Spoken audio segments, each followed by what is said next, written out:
If you guys are unfamiliar, this is a guy named John MacArthur. He has been a televangelist since like long before I was born. I think he's been a televangelist since like the 1960s. Maybe since TV was black and white, for real. I don't know. He's like 80-something now. Anyway, he is a mainstay in the movement, extremely influential, started a school and everything. I want to listen to what he had to say because he said something psychotic, of course. Listen to this. This is from early May 2024.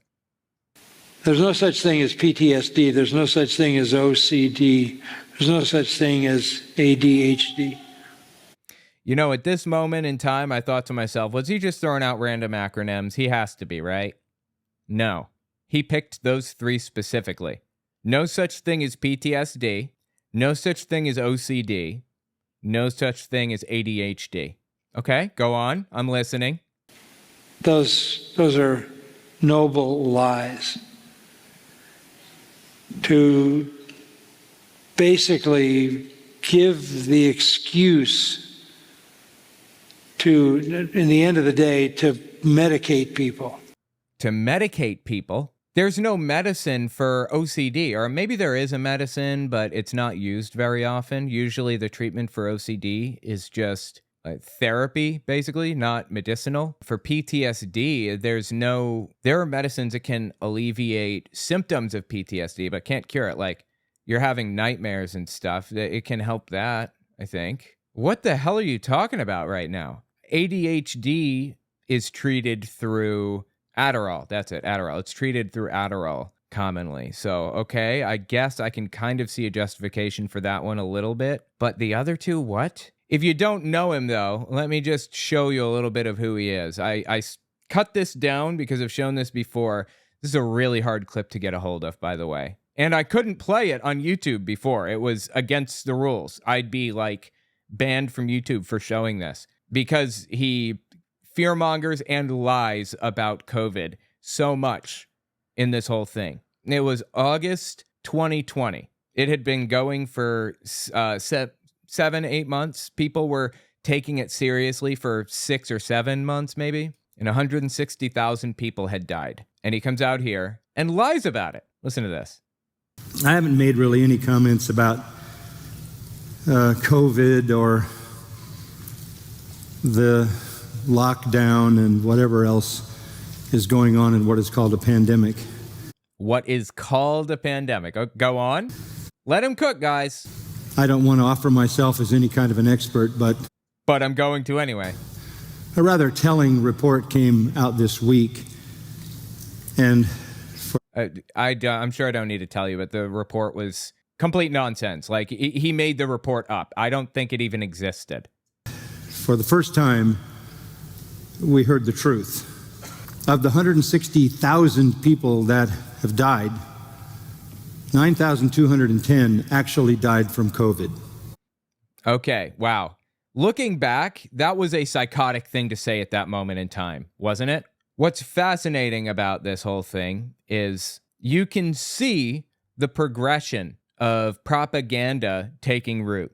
It starts out with nobody knowing how to respond. John MacArthur is on the far right, and whoever is the far right leader in that moment, he will listen to. Now, what was Trump saying in that moment? Donald Trump was the leader. He was the president at the time. He was saying, take it seriously for the moment. And then 6 months later, when Trump started to reverse course, so did this guy. So did John MacArthur. He followed suit. And he's framing it up as though he was just waiting for evidence, waiting for more information. No, you were waiting to see what your leader was going to say and do. He follows Trump around. Everything that Trump says, all of his little propagandistic BS, he follows him around like a puppy dog, repeats everything. Any position that is espoused by Donald Trump, by and large, is espoused by this guy too. It's just embarrassing and sad. It's like when something really big happens, there's just dead silence on the right. Like Henry Kissinger died a while back. You guys remember Henry Kissinger died?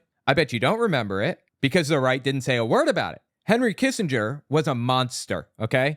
The left famously didn't like him. He was the architect for absolute, disgusting, horrific brutality in the Vietnam War, I believe. It was the Vietnam era. And a whole bunch of other stuff. Henry Kissinger was bad, a bad guy. So people like John MacArthur and Robin Bullock and Hank Kunneman and Kenneth Copeland and, you know, all of the evangelical extremists that follow the far right around, they were dead silent. They didn't say a word about Henry Kissinger when he died. You know why? The leader of the party didn't say anything about Henry Kissinger. They were waiting to see what Trump was going to say. They never mentioned him. By not mentioning Henry Kissinger, Donald Trump didn't just doom him to a bad reputation. He doomed him to his existing reputation when he died. He didn't speak highly of him. He didn't tear him down. He just let a sleeping dog lie. Once again, these people follow Trump around like he's their god emperor almost. Now, John MacArthur specifically, I don't think he's like this. I don't think he believes that Trump is the Messiah. There is a real movement out there that does. But he follows the far right around very closely. Quick interjection, this won't take long, I promise. I'd appreciate it if you watched to the end of the video, or at least a couple extra seconds, because YouTube bases its algorithm off of watch time. The more watch time a video has, the further the video will go. Also, take a look at my website, owenmorgan.com. I'm selling my book, Understanding Jehovah's Witnesses, 400 pages, and my second book, 100 Questions for Jehovah's Witnesses, which is about 80 pages. And you can find them both there on the website. Audio form, ebook form, whatever. It's about my experiences within the religion and the history of the religion generally. The 100 questions are intended to challenge your religious leader, so I'd appreciate it if you give it a read. Okay, back to the video. Anyway, keep listening here. There is no pandemic. In the midst of all this deception, the great effort that is going on is to shut down churches that preach the gospel. Oh, really? That was the plan? Piss poor plan then, wasn't it? Because look where we are. Churches are not shut down. They're all open again. Every single one of them, even Jehovah's Witnesses, are open again. And they were the first ones to close. They didn't even wait for the government. Seriously, like, there is no evidence that anybody was trying to shut the church down. This guy is such a joke. The level of deception going on today matches up with the book of Revelation. Jesus Christ. Anyway, that's John MacArthur. If you're unfamiliar, I just want to show you a little bit of who he was before getting into the clip. Now, let's talk about his position on OCD and PTSD and ACDC, I was going to say. ADHD, I mean. And ACDC. I'm sure he's got an opinion on them, too. They're pretty metal. All right, let's listen to him here. There's no such thing as PTSD. There's no such thing as OCD. There's no such thing as ADHD. Those are noble lies. To basically give the excuse to, in the end of the day, to medicate people. Like I said before, 2 of the 3 don't really usually require medicine, and the third doesn't usually require it either, but sometimes, I suppose. And Big Pharma is in charge of a lot of that. Big Pharma. If you understand, take PTSD, for example. Okay. By the way, I have PTSD and I have OCD.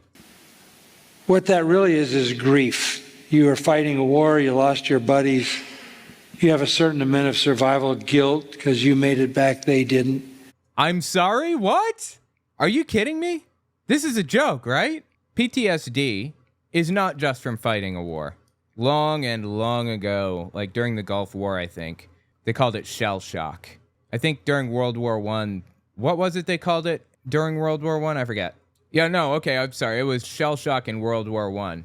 Battle fatigue was World War II. That's what it was. Battle fatigue, shell shock, and now it's PTSD, and it's studied and understood pretty clearly. It's not just sadness or survivor's guilt. It is... Okay, I haven't been to war. We'll put it that way. I've never been to war. Okay, I'm not a soldier, but I do have it from my dad, fighting my dad and dealing with all of that stuff from the age of 12 onward. I have PTSD from that. Never been around gunfire, but I jump at loud pops. Doesn't have anything to do with hearing gunfire or something. It has more to do with the way your brain reacts in certain situations. It puts you into an alert mode because in past experience, really, really traumatically bad things have happened to you. And, it's hard to pull yourself out of that mindset. Your anxiety amps up through the roof. There are certain triggers for people. It's not just loud pops. July 4th sucks for a lot of veterans because they have PTSD and all the fireworks going off freaks them out. Fireworks don't freak me out.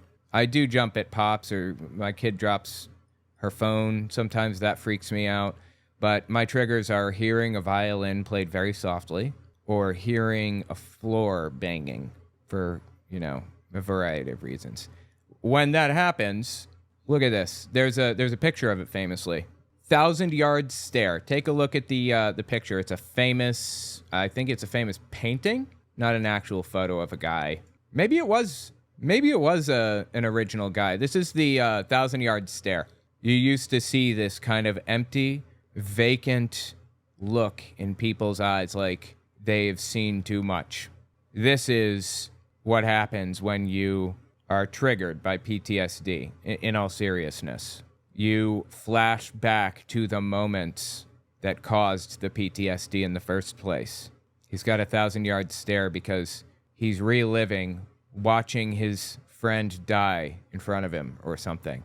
I had flashbacks too. I have nightmares. This dude has nightmares probably. That's part of PTSD. Having nightmares, not necessarily about the thing that happened to you specifically, but of you being out of control in some way and not having control of the situation or whatever. There are a number of different types of nightmares that people have as a result.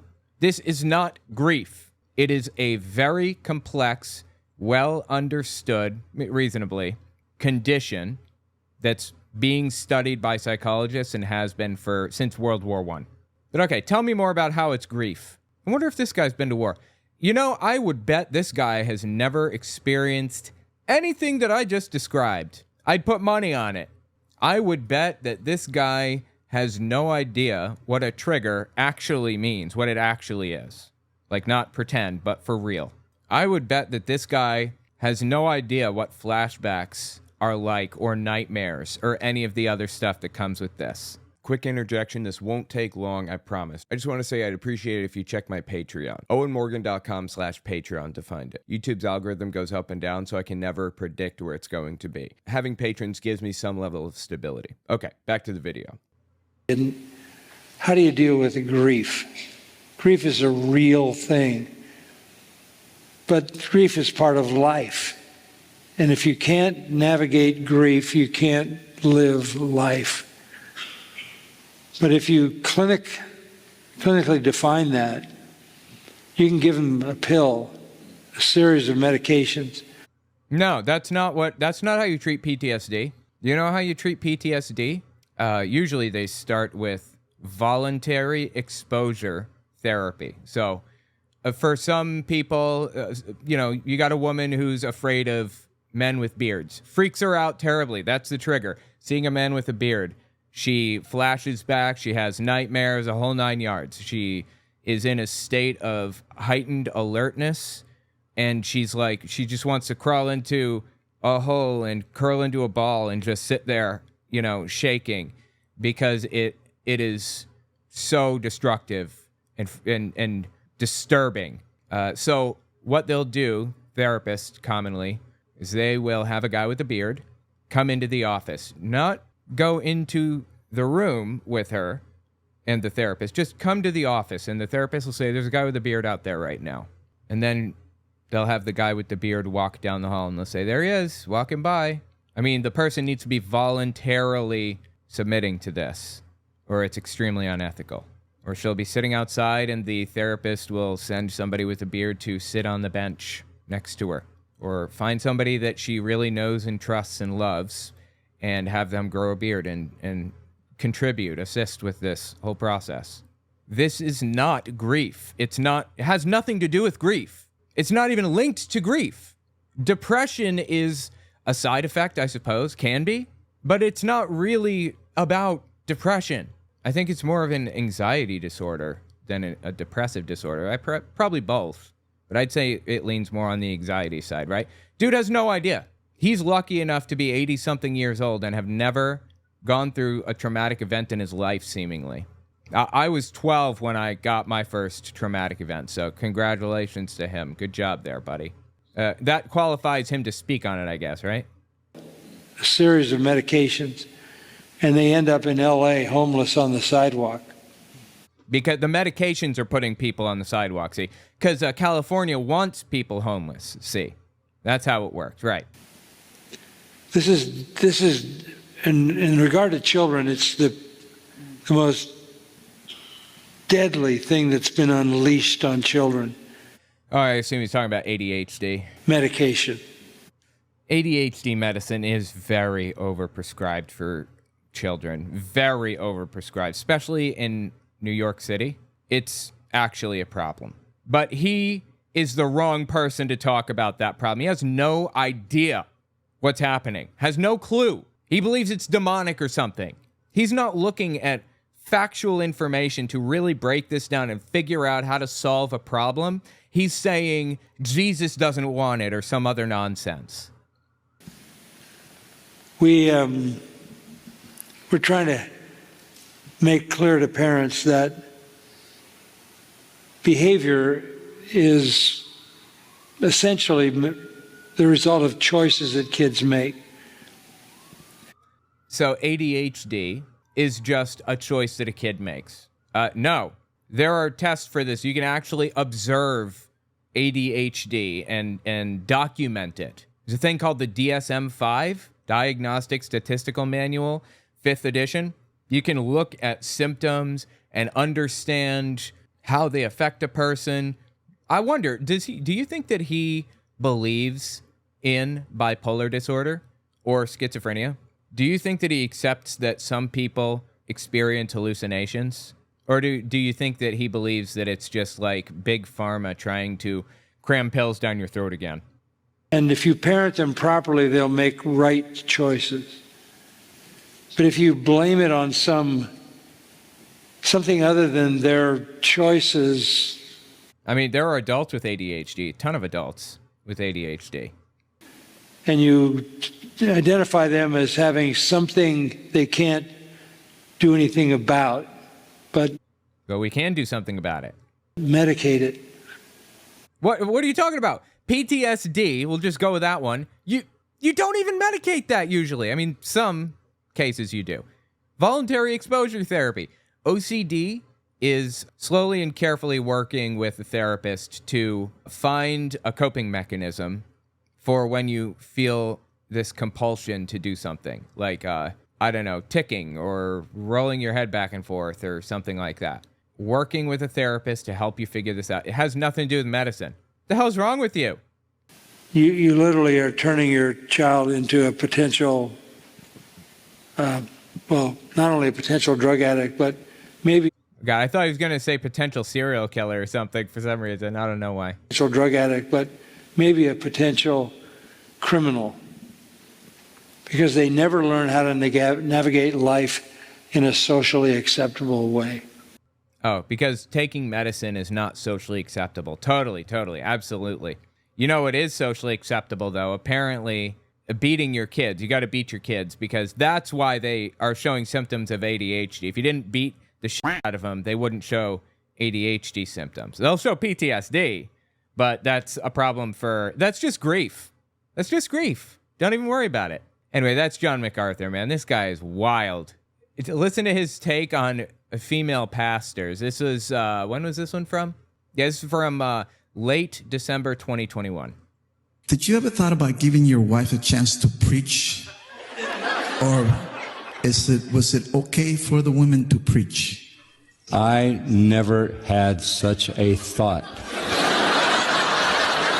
Never.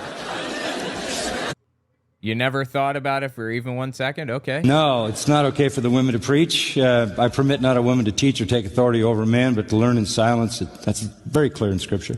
Dude, I love that he's pretending that that verse is real and that was actually written by Paul when scholars know for a fact it was not. It was added later, long after the fact, by people who didn't want women involved, even though Jesus involved women in his ministry. They added that in later so that they could push their agenda and keep women out, because that was societally acceptable at the time. And now what do we got? We've got preachers pushing women out once again because of that one verse. Honestly, I'm not even sure it's because of that verse. A lot of the time, these people just look for excuses to justify their own already existing moral beliefs. I mean, I just went through a biblical justification for not believing that women can't be involved in ministry. Jesus involved women in ministry. It's impossible to not cherry pick the Bible, right? A great force of the women who publish the good news. God uses women. What Paul says to Timothy, she is saved in childbearing, living a chaste life, raising godly children. That's her legacy. That's her impact on the world. Yeah, that verse was added after the fact, not real. Women evangelize, women teach other women, women teach children, women give instruction and counsel, wise counsel, and spiritual wisdom to their own husbands. But the order of the church is that God is the head of Christ, Christ is the head of the man is the head of the woman, 1 Corinthians 11. And the woman is the head of the children, manager of the home. Yeah, I have a drawing where I did that, actually. Old school drawing videos. Yeah, there you go, right here. Husband leads the family, provide for the family, protect the family. The wife comforts, teaches, and nurtures. The children love the parents and obey the parents. Order of good family life. Anyway, just cringy and terrible, honestly. Tell me what you think about John MacArthur and his cringy nonsense, believing that PTSD is fake, OCD is fake. That just tells me a lot about John MacArthur, right? Just tells me about what type of person he is. Tell me what you think in the comments.